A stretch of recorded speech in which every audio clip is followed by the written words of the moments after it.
Welcome to MB classes. Today we will start a new chapter, How do organisms reproduce. तो सबसे पहले इस chapter का पूरा ओवरव्यू देख लेते हैं कि इसमें क्या क्या हमें टॉपिक्स कवर करने हैं।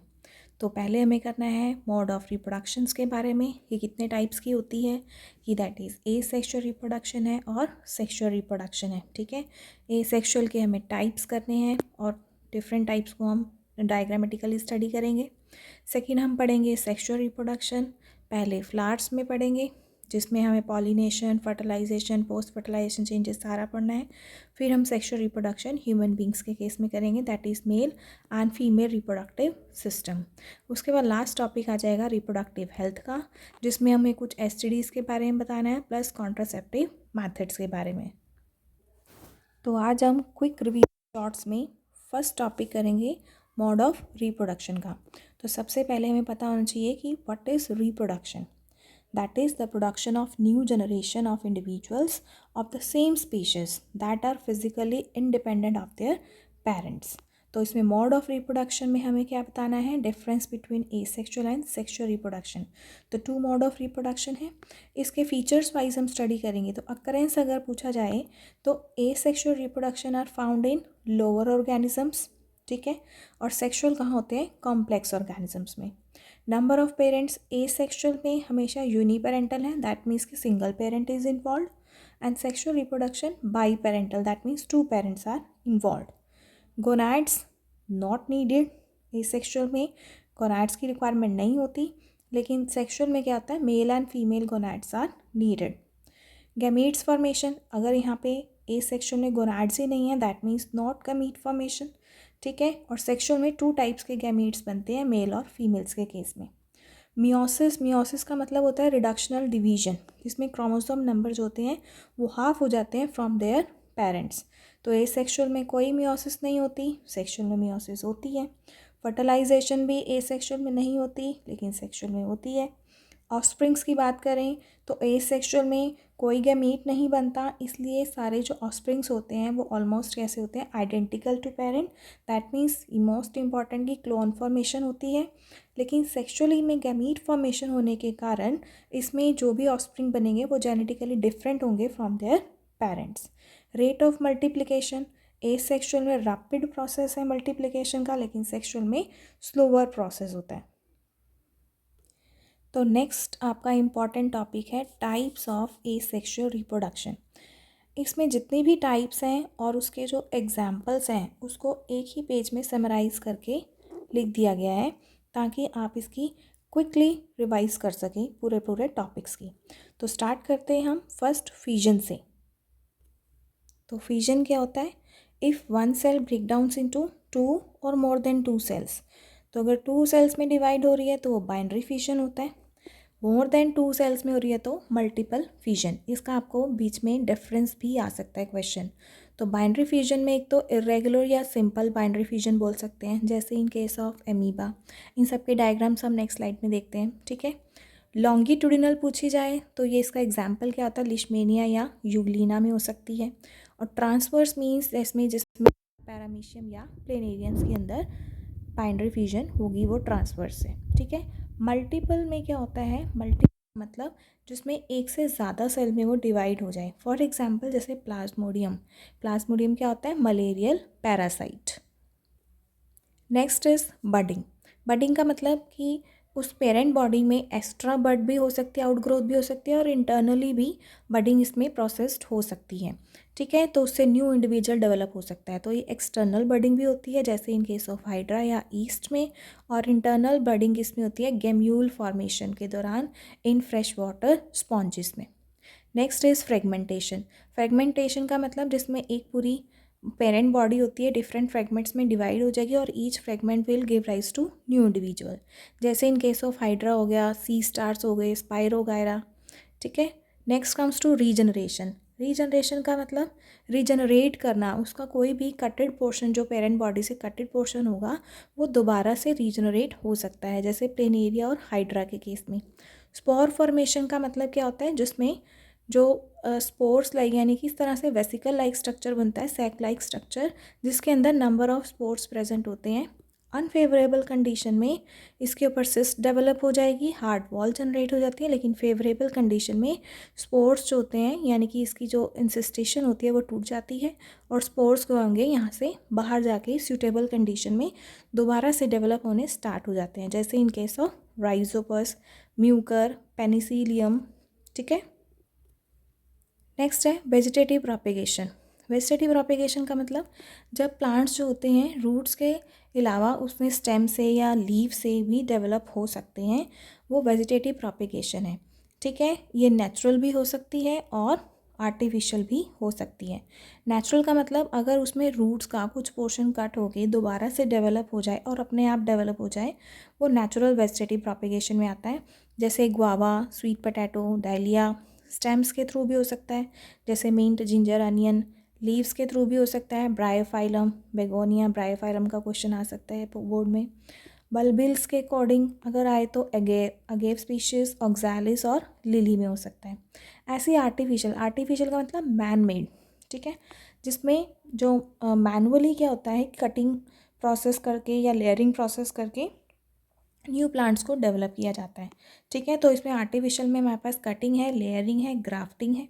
ठीक है, और एक कंसेप्ट हम माइक्रो प्रोपेगेशन का भी पढ़ेंगे। तो कटिंग में जैसे लीफ कट करके हम दोबारा से न्यू प्लांट को डेवलप करवा रहे हैं, जैसे in case of begonia, stem cut करके या रूट कटिंग से।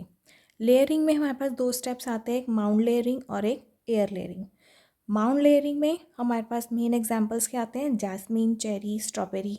और एयर लेयरिंग का पोमीग्रेनेट, ऑरेंज, लेमन, ये उनमें होता है जिसमें स्टेम्स फ्लैक्सिबल नहीं होती। जैसे प्लांट्स का कोई एक पार्ट है, स्टेम्स फ्लैक्सिबल नहीं होगी और उसके स्टेम के ऊपर वाले पार्ट को ही थोड़ा सा कट लगा के और उसमें से प्लांट्स को डेवलप किया जाए।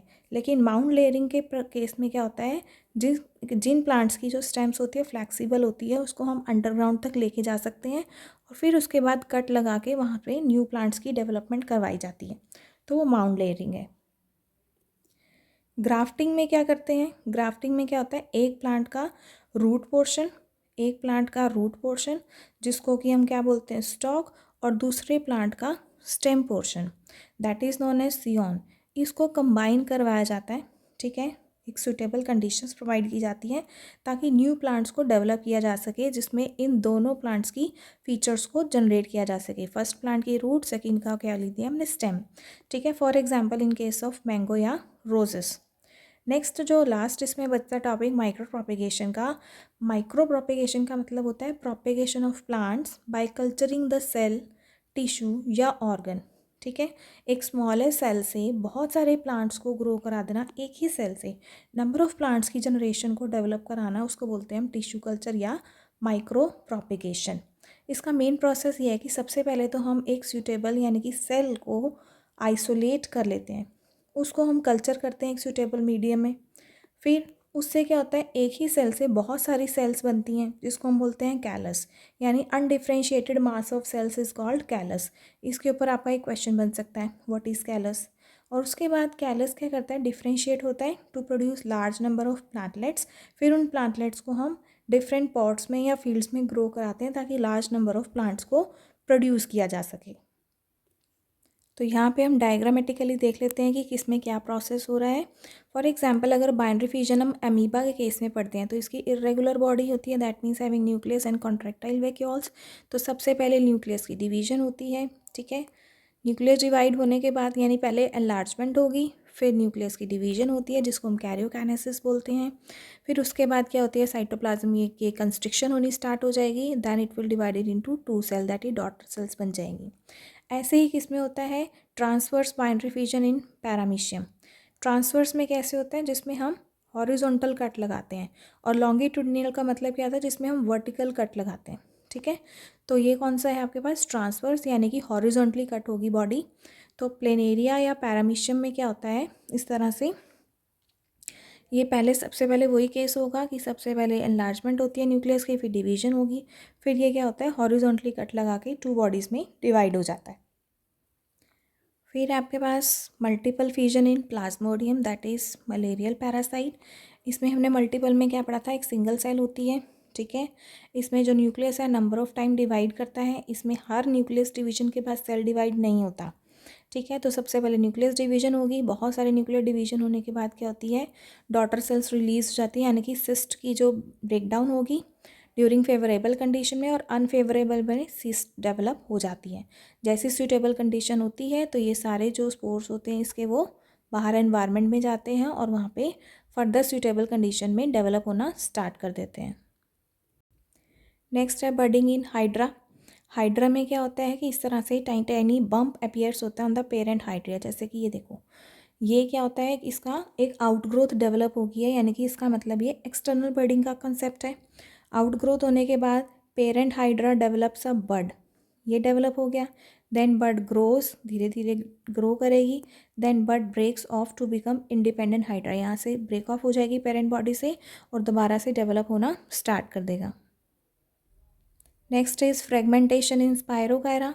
ये एक पेरेंट बॉडी है स्पायरोकायरा की। It will break down into 3 pieces, fragment 1 2 3। हर एक फ्रेगमेंट से क्या होता है, न्यू स्पायरोकायरा डेवलप हो जाएगा। Next is regeneration.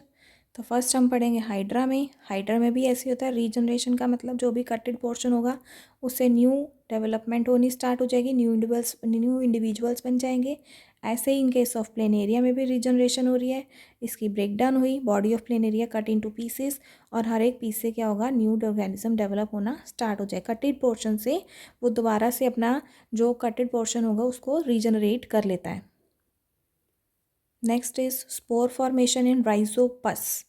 तो राइजोपस में क्या होता है कि नीचे जैसे ये रूट लाइक स्ट्रक्चर्स हैं, that is known as rhizoids. Rhizoids के ऊपर क्या होती हैं, ये इस तरह से थ्रेड लाइक स्ट्रक्चर जो ऊपर की ओर जा रहा है इसको बोलते हैं स्पोरेंजियोफोर्स, और इसके ऊपर वेसिकल लाइक स्ट्रक्चर्स जो होते हैं that is known as spores. ठीक है, जिसके अंदर यानी वेसिकल लाइक स्ट्रक्चर स्पोरेंजियम के अंदर क्या होंगे, स्पोर्स। तो सूटेबल कंडीशन में स्पोरेंजियम के से जैसे ही ब्रेकडाउन होगा तो ये स्पोर्स सारे बाहर आउटसाइड इन्वायरमेंट में जाएंगे और फिर से न्यू राइजोपर्स की डेवलपमेंट करना स्टार्ट कर देते हैं। नेक्स्ट टॉपिक है आपका माइक्रो प्रोपिगेशन या टिश्यू कल्चर।